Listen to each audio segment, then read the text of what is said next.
Сојузот на синдикатите на Македонија ќе ја тужи државата, односно владата од септември, ако до крајот на месецов не се исполнат дадените ветувања за повисоки плати за работниците.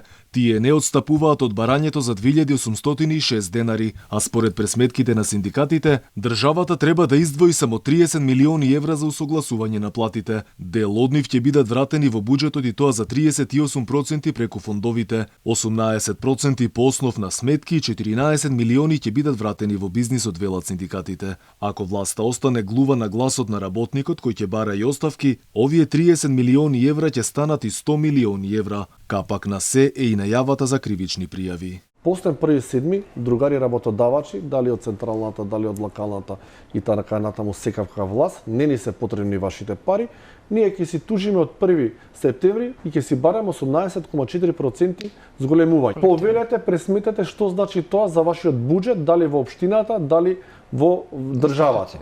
Нека повелат, нека пресметаат за викендов, нека ја направат убаво математиката, ние многу знаеме. Тоа значи плюс 100 милиона на овие 30 милиона евра.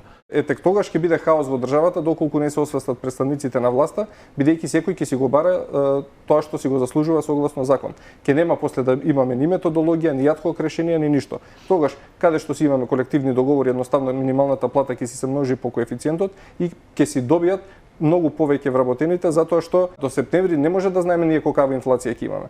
Синдикатите, односно работниците, се разочарани зашто секој ден се повеќе работници купуваат билет во еден правец. Вела дека тоа е погубно за една држава, која сериозно мора да поработи на подобрување на системот, за секако да не дојде до најлошото, да останеме без работоспособно население. Работникот ако ти побара од тебе оставка, тоа значи дека више немаш каде. Тоа ако си го дозволи една влада, една општина, едно предпријатие, една институција, значи се они што викаат браќава Срби дно дна.